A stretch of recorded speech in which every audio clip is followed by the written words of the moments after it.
Hello, and welcome to this Sandbox tutorial on how to create an ePortfolio. My name is Michael Myers, and I'll be walking you through this video's content.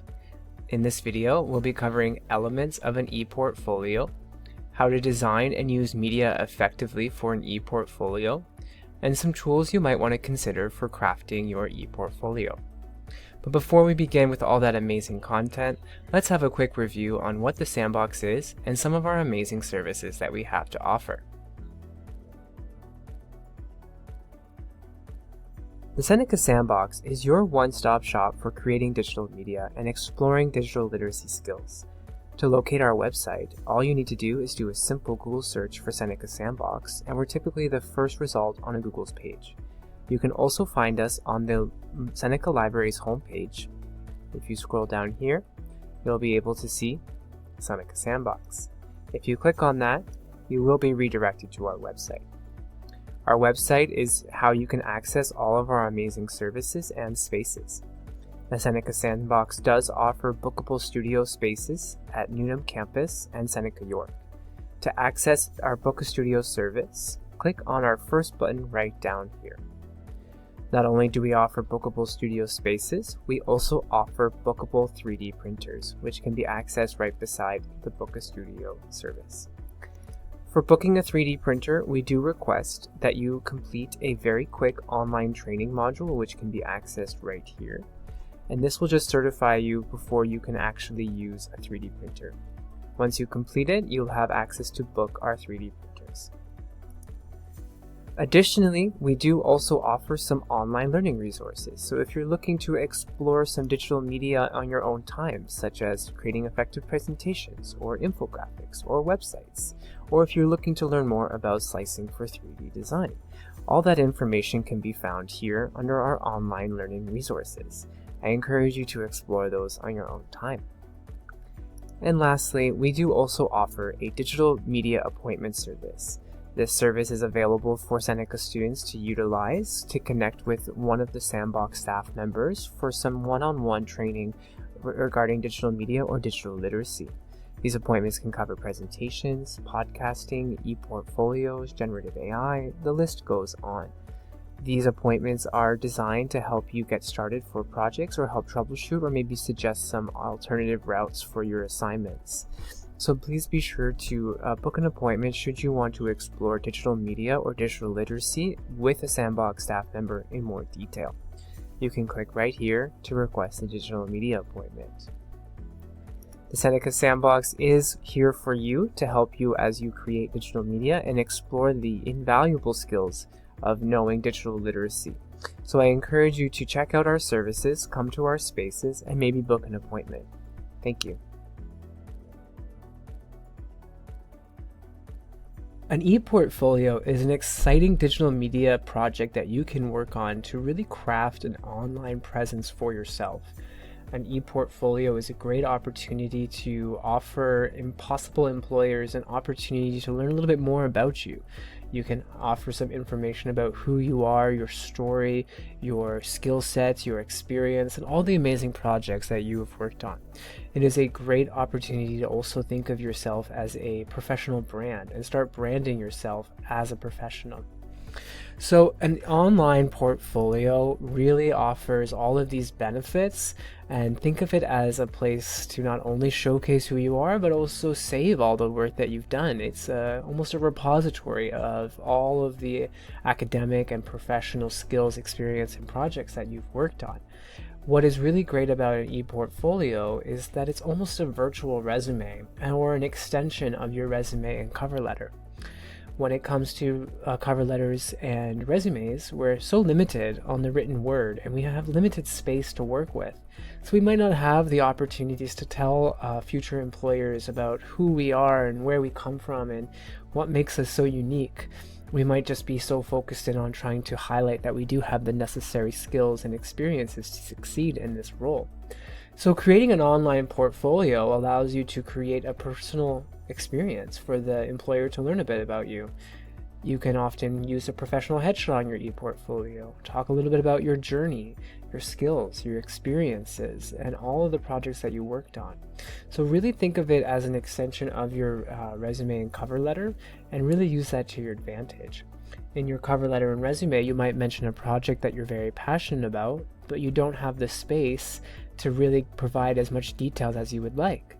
So maybe you want to mention the project and hyperlink that mention of the project to the ePortfolio space, where you provide more information on that project, maybe a timeline or an infographic or a video that walks them through the project in more detail. This is an amazing use of an ePortfolio. It demonstrates that you have digital literacy skill sets, that you are professional, you have design skill sets, and that you've really taken the time to put your best foot forward on this application. So I really much encourage you to think about creating an ePortfolio. Another great benefit of using an ePortfolio is its ability to host and promote multimedia. In an ePortfolio, we can use images, icons, videos, infographics, all of our slide decks, whatever we've created visually, we can usually host and embed on our ePortfolio so that possible employers or just people who are looking at our ePortfolio can experience our story and our skill sets and our projects in a more visual, a little bit more dynamic and interactive modality. So I very much encourage you to lean in on this as much as possible. Maybe you have an exciting project that, if you were to write out, is a couple pages of text. Maybe you want to think about turning that into a video that walks potential employers through that process. Or maybe an infographic, specifically an interactive infographic, could really have a huge impact when hosted on an ePortfolio and organized within the context of you and your skill sets. So I very much encourage you to lean into it. Look for opportunities to change some of your content into a visual or a multimedia experience. It really will uplift your portfolio and set you apart from your competitors. But for an ePortfolio, we must make sure that we have a concrete understanding of our message. Digital media is nothing without a narrative, without a perspective, without a message. We must hone in on that first before we start creating digital media. So two very important building blocks to start off with is defining your audience and clarifying your goals. For an ePortfolio, our audience is typically potential employers with the goal of securing employment. So we really want to keep that focus front and center. But you can use a website or an ePortfolio for other purposes as well, such as teaching, or maybe a call to action, entertainment, maybe just sharing some news and data, maybe promotion. But we're going to be focusing on your personal brand, your portfolio for your audience, which would be possible employers, to offer you a position. But writing your content for ePortfolio really depends on your audience, your goals, and what type of information you're sharing. But again, we're going to be focusing in on trying to craft an ePortfolio for potential employers to secure employment that promotes your personal brand and portfolio. So when it comes to crafting your message in this context, there's a couple tips I want to leave you with. The first one is we want to be concise. In an ePortfolio, like I mentioned, we want to focus more on visuals, multimedia, and really offer a dynamic experience. A portfolio is not the place for lots of text. We're not talking about a 2002 blog here. We're talking about an interactive multimedia experience with concise language that provides detailed explanations or accompanying explanations of some of the visuals or multimedia elements that we've included. So really try to hone in on your message and be as concise as possible. Similarly, we want to be as simple as possible. We want to focus in on making sure our message is clearly understood and quickly understood so that our communication stands out. An ePortfolio is a very different type of communication. We're using a lot of multimedia elements, and so text is taking a back seat here. So we want to be concise, we want to be simple, and we also want to focus in on our keywords. It's very important to think about what type of keywords you want to be associated with, because this all comes back to search engine optimization, or SEO.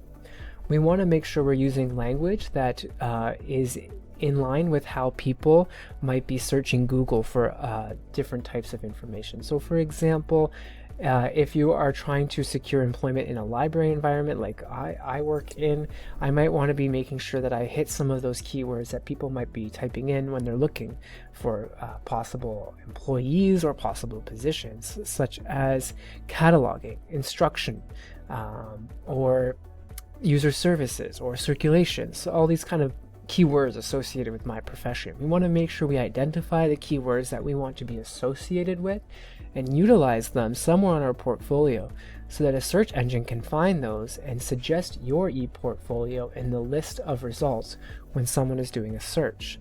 So think of the search engine optimization when you're writing. Again, we're not going to have a lot of writing, but if you do have a lot of writing that you just can't pare down, think about using multiple paragraphs and breaking it out into a segmented approach. We do not want to see a full website of just text on text on text on text. Maybe we want to break it up into multiple paragraphs where we have a visual aid, a little paragraph, another visual aid, another paragraph, and it kind of maybe zigs and zags or offers a segmented or timeline approach. We want to think about it again in a more visual context and what's more appealing in that.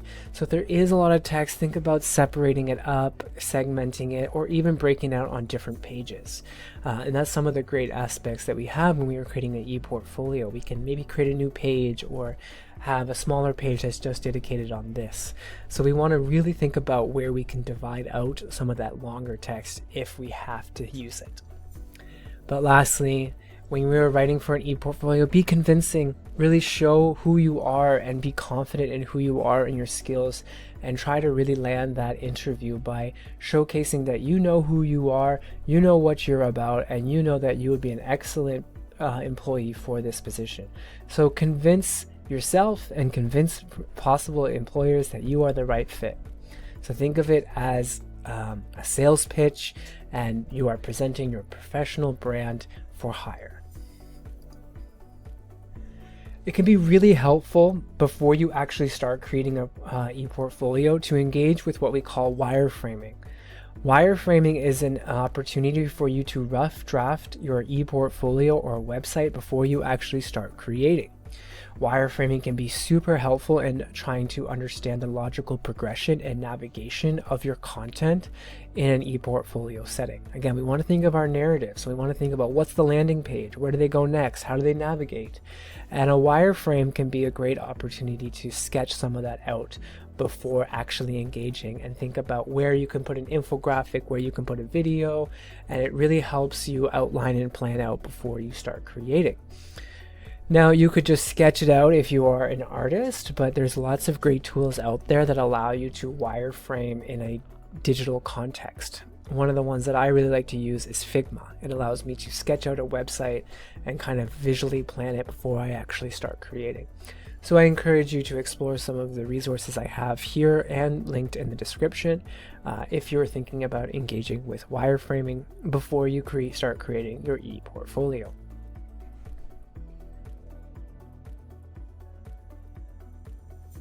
Now let's talk about designing an effective ePortfolio and using media effectively.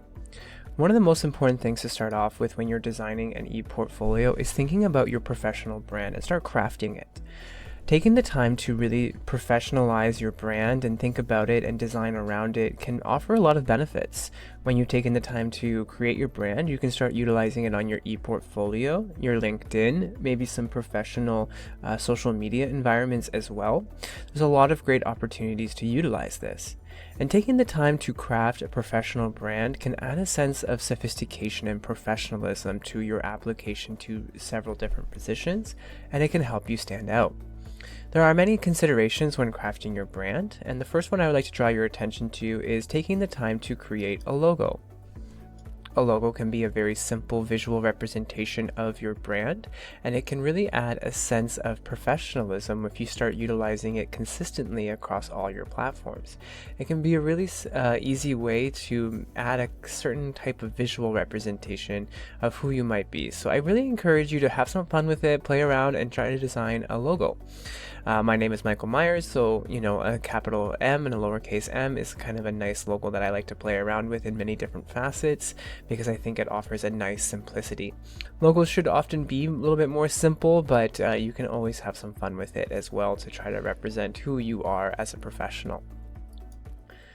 Think about your brand colors. So we want to talk about making sure our brand has a color palette that identifies our brand and maybe offers a little bit of an insight of who we are. Color theory is a very important aspect of design, and I'll talk a little bit more about that in just a second. But think about what colors represent you and what colors you want to meld together to kind of craft a professional brand.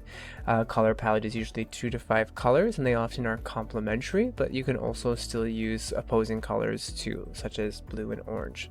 But we'll talk a little bit more about that in just a second.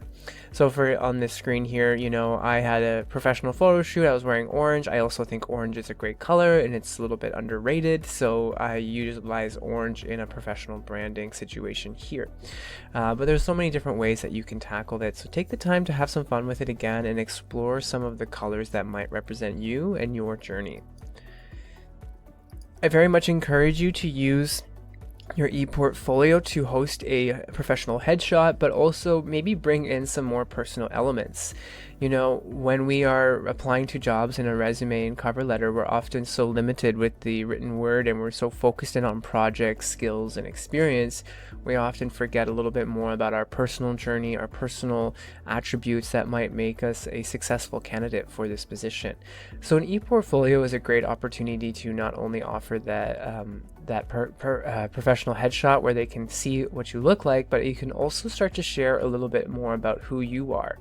Maybe you came to Canada as a new immigrant and there's some life lessons you learned along that way that can really make you a strong candidate for this position. So this might be a great opportunity to maybe tell a little bit more of your personal story and really give the employers an opportunity to not only engage with your professional skills, but also get to know you a little bit, because they're not only hiring skills, they're also hiring a person as well. Think about creating a tagline, some way of being memorable, or some things you want them to take away from your brand. A tagline is just a quick little catchy phrase or just a little summary of what you're trying to relay to your audience. So are you trying to catch their attention? Are you trying to be a little bit quickly describing who you are? It should be clear, concise, and easy to remember. So on the example on the screen here, my tagline is things that I think people should take away from if they're considering me as a potential employee. I'm innovative, I have creativity, I have technical skills, and I have a passion for my profession. So those are some of the keywords that I like to highlight with myself. And we talked a little bit about writing for an ePortfolio, and we want to make sure that we keep it minimal and keep it clear and keep it convincing and maybe break it out into different segments. But a different side of that from a design perspective is think about your brand fonts. So, not only are we crafting some visual aids and colors, and we also want to think about design that translates into fonts. So think about what type of fonts you want to use as part of your professional brand. I typically think it's really helpful to have one type of font for a title and a different type of font for the written text in the paragraphs, for example. So you want to play around with some different fonts that work well with each other and kind of offer a nice kind of professional design to it, but we also don't want to go crazy. We don't want to have like 7 different fonts across our ePortfolio. I would say 2 to 3 max, but you want to think about how they work with each other and what type of fonts represent who you are, and think about how you want to present your professional brand to potential employers. So taking the time to think about your brand is the first step for designing an effective ePortfolio. But I want to also talk a little bit about some graphic design tools, because when we are crafting an ePortfolio, I like to view it as a 2-tool project. we have the tool that we're going to use to host our ePortfolio, such as like a platform, as for example Google Sites, Wix, or some of those other ones. Those are great hosting platforms, but they often lack some design elements that can help us make a better professional brand or provide a more interactive experience. So I always like to view it as I have the CMS or content management system that I'm using to host my ePortfolio, but then I'm going to also use a graphic design tool to create different elements that I can bring into my ePortfolio. For example, I might want to turn one of my projects into an infographic, and I might create that on Adobe Express or Canva, and then I can embed that into my ePortfolio so that there's a more visual, dynamic opportunity to engage with the content than what the CMSs can offer. So I encourage you to view it as a two-tool project. You have your CMS and your graphic design tool. At the end of this video, I'll walk you through some CMS tools that you might want to consider for hosting your ePortfolio. But for some graphic design options, Adobe Express, Canva, and Genially are some pretty good options to consider. And if you want to learn more about any of these graphic design tools, I encourage you to book a digital media appointment with the Sandbox staff. But let's get a little bit more into design specifics. It's very important, no matter which digital media project you're working on, to make sure that we are avoiding what we call cognitive overload. And what I mean by cognitive overload is when there's too much going on in a visual context, such as a slide, a video, an infographic, or a website as well. Our eyes don't know where to land and they disengage from the content. It's because we feel overwhelmed and we have no idea where the narrative is and how to begin processing this information, so our brains don't even engage. So we always want to avoid that as much as possible, and we always want to design in a way that helps guide people through our content. That's why having a narrative focus before we actually start designing is such a critical part of being a better designer. So we have to have our narrative, our content in mind, and then design in a way that guides people through it in a logical progression that their brains can easily process. And a big part of avoiding cognitive overload is ensuring that your designs are utilizing enough white space. This concept can also be known as negative space, but essentially this refers to making sure that everything on screen or on your website or in your infographic has enough space around it so that people's eyes can land on individual elements, process that information, and then move on to the next element. We really want to make sure that everything has that space. We do not want to overclutter, specifically on an ePortfolio. We might have a lot of great information that we're excited to share, but we really want to make sure that everything has enough space to be processed. It increases the clarity and ease of reading of your digital media project, but also increases visual appeal, retention, and is also considered a more accessible design to approach your projects in.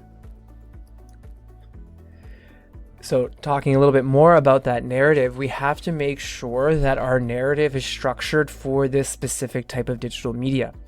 An ePortfolio is essentially a website, and we have to understand how people navigate on websites. So something to remember for websites is the F pattern. So you see on screen here, I have a red F. When it comes to websites and ePortfolios, people's eyes will be drawn to the top, left, and center. It kind of creates an F. So we want to make sure we're maximizing on those spaces and ensuring that there is a logical progression. This is why navigational bars are often on the top or on the left-hand side. And then the main point is usually in the center. That's where people's eyes will go. So we want to make sure we're maximizing that to our benefit, and really understand how your narrative path might fit in within this template, and consider using multiple pages so that you can break up your narrative path or provide a logical progression for people to process that information. When it comes to digital media, we're always limited on space, so make sure when you are selecting what type of data needs to get into your different types of digital media, make sure that they're really connected to your narrative. Always have that focus. And if you're using a lot of text, maybe you want to translate that into more visual elements such as infographics or videos can be great options for an ePortfolio. I kind of already talked about color when we were crafting our brand, but color is such an important element to design. Color theory really affects how people process information. So for a lot of us, there's some preconceived ideas around color. For a lot of us, green means go, red means stop. Blue is considered a more calming color, where red is considered to be impactful and in your face. Color can really help direct people's eyes as well, and it can really be a strong element to employ as you're trying to build in navigation through your narrative path. But always make sure you have that kind of cognitive processing of color in mind so that you are using it appropriately. And also think about what colors are appropriate to your topic. Some subject areas have some colors that are associated with it, so make sure that you're utilizing those as much as possible, because if you are using a color that's really disassociated from your topic, it can really create a cognitive disassociation from the design choices that you've made and the content that you're presenting. So really make sure you have that focus. But again, take the time to craft your own color palette for your brand that reflects you and utilize that across your ePortfolio. But also keep AODA in mind. What I mean by that is accessibility. We want to make sure our color contrast is always high enough. We want to make sure that it's easy to read. This is an accessibility thing, but it's also increasing visual impact and ease of reading. When we have low contrast, it doesn't really have that nice pop or visual impact that we're looking for, and it can be quite difficult to read. Naturally, a white background with dark text or a dark background with white text is the most obvious contrast we can use, and those are very obvious to us. But sometimes we might think our color contrast is high enough when it actually isn't. So I always recommend that you use an accessibility checker, especially when crafting an ePortfolio. You can just do like a final check to make sure that you've met basic accessibility standards. Gray backgrounds, for example, are very difficult to work with when it comes to color contrast. So the accessibility checker that I like to recommend is the Wave evaluation tool. Like I've mentioned before, ePortfolios are a great opportunity to lean on visual aids and data visualization. We want to make sure our text is a little bit more limited on an ePortfolio, so really seek out opportunities to visualize information. Think about changing text, long text, into flowcharts, infographics, videos, icons, imagery. Really lean on this visual element. It really helps make your ePortfolio stand out. It helps keep your audience engaged. It helps them work through all the amazing content that you've created. So really make sure you're leaning in on these as much as possible. But always make sure that there's a visual consistency across your ePortfolio. We want to make sure it all fits within our brand and is consistent across the board, and also consistent across different platforms. So don't change your brand if on LinkedIn or social media and your ePortfolio. Keep it consistent across all of the platforms. If you're using images, make sure that that image is directly related to the context that you're trying to present. Images can be a little bit difficult to work with sometimes, where my understanding of this image could be different from yours, so always get a second pair of eyes. And also, very importantly, sizing can represent importance. This is another one of those cognitive things that we do as humans, is when we see something big, especially if it's in the center, we denote that that's the most important thing. So make sure you are utilizing that to your advantage as well.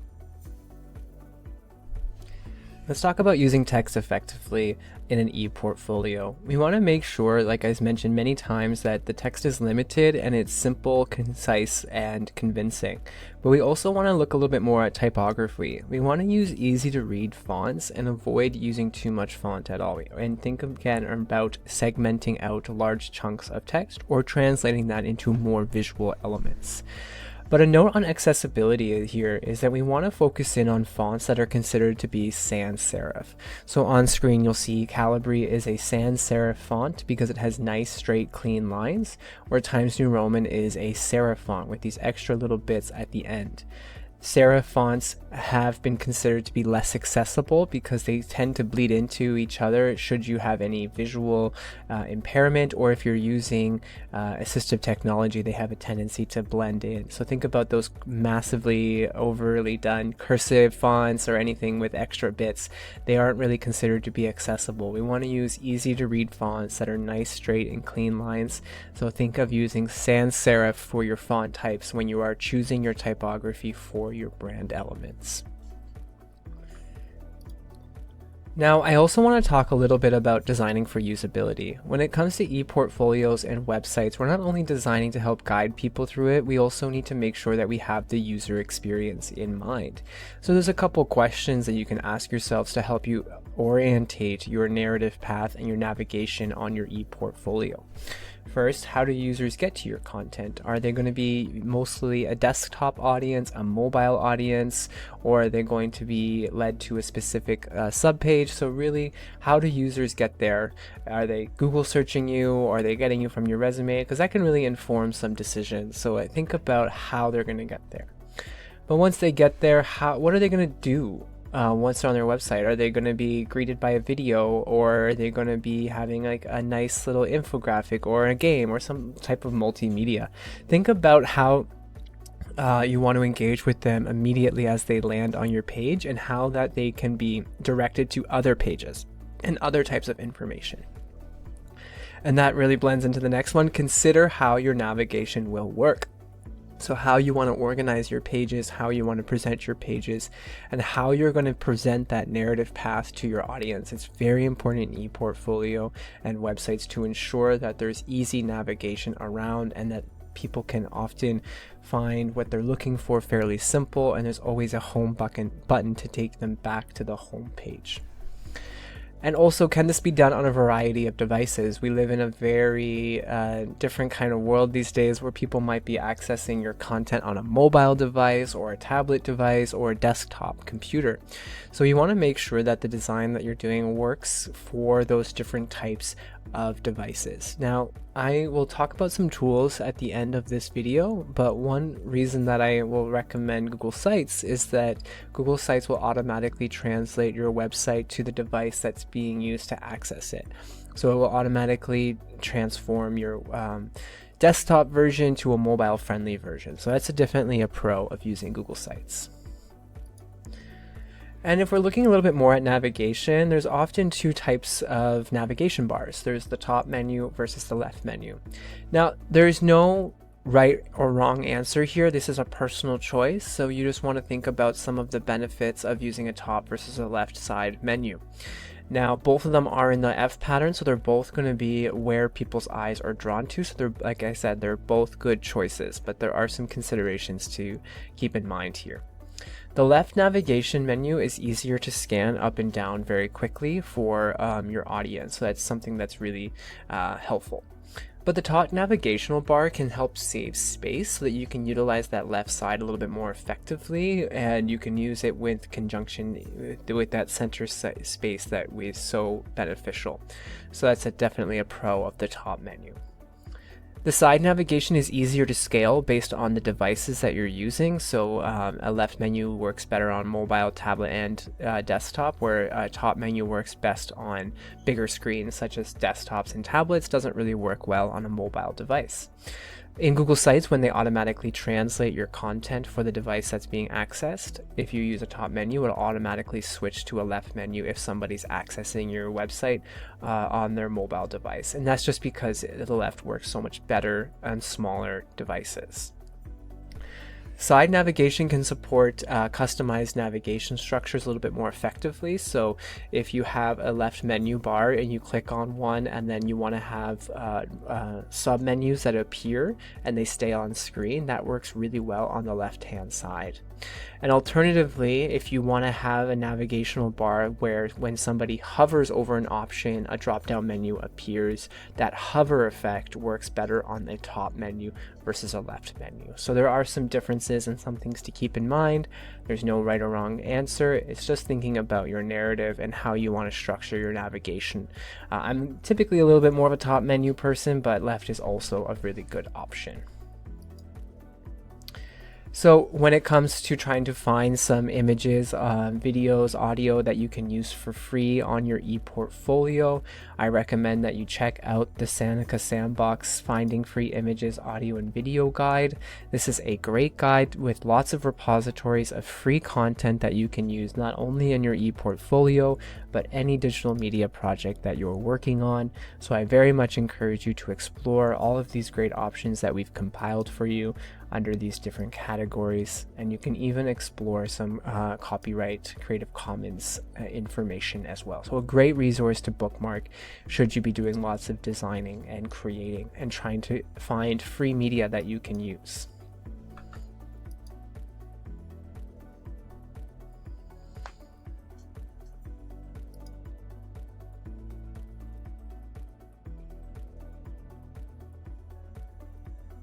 Now that we've learned all about what an ePortfolio is and why you might want to create one, and some design elements to consider as you start crafting your professional brand and your ePortfolio, let's talk about some tools that you can consider.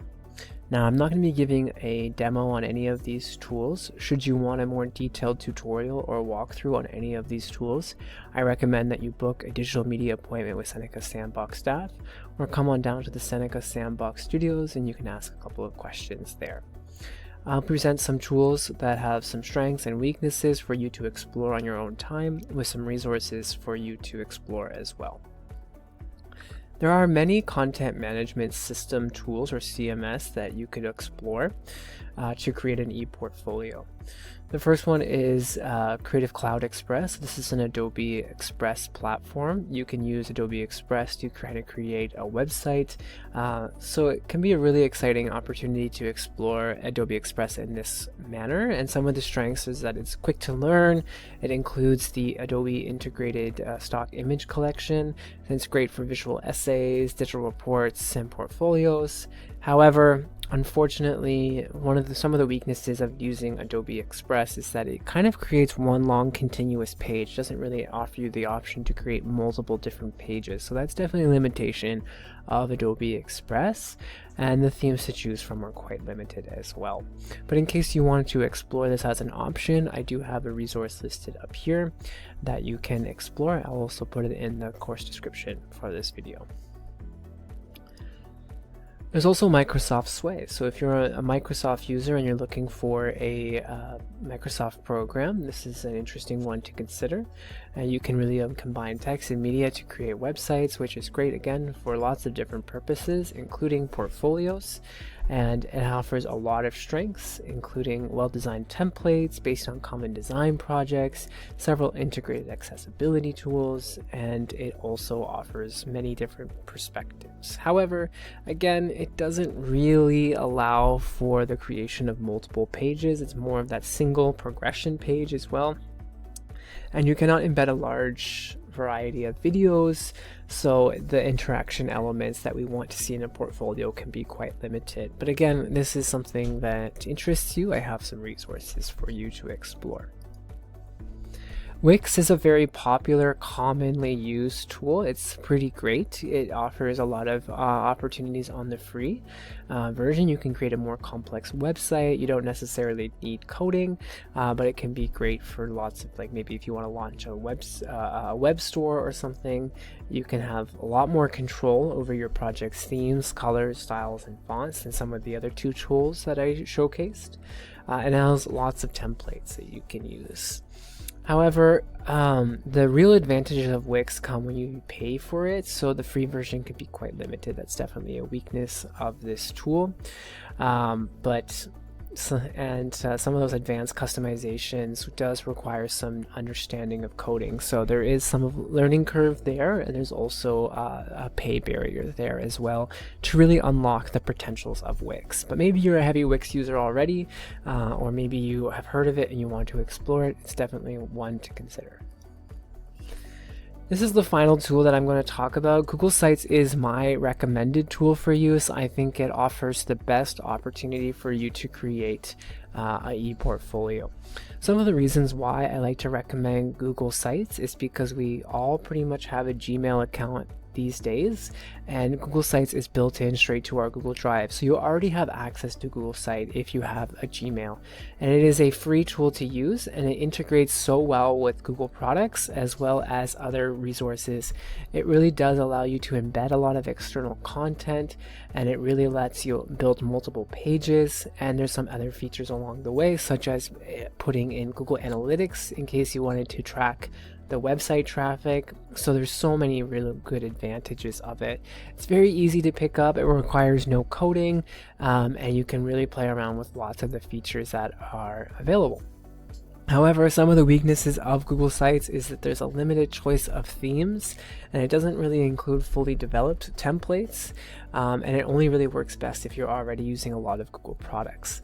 That being said, if you use a graphic design tool in conjunction with Google Sites, you can definitely get around some of the limitations by exploring the creative options that other tools offer, and then bringing those into Google Sites and using Google Sites more of a CMS hosting platform, but still utilizing those graphic design tools. So it's definitely the one that I recommend. It's free to use, it's easy to interact with other Google products, easy to embed external content. You can set up Google Analytics, and you can track, you can add logos, you can add lots of different elements. And one of my favorite things is if you really wanted to take it to the next level, you can even use it to buy a domain. So let's say you spent all this time on an ePortfolio that you're very proud of. The link you get on the free version is sites.google.com/the name of your portfolio, which is not bad, but maybe you want to have that nice little extra URL. You can actually buy a custom domain through Google Sites, and you don't have to worry about using a third party like GoDaddy or something to buy a domain. And I don't believe it's fairly expensive. I did it a couple of years ago, and it was about $18 for the year to buy michaelmyers.ca. So if that's something that you are interested in, you can put that little extra cherry on top and buy a domain through Google Sites. So I really like it because it offers all those options. It's free, and you probably already have access to it if you have a Gmail. So thank you so much for taking the time to watch this tutorial on how to build an ePortfolio and some tools you might want to consider. I recommend that you check out some of our other tutorials and some of the amazing services that the Sandbox has to offer. My name has been Michael Myers, and it's a pleasure to walk you through this content. Thank you so much.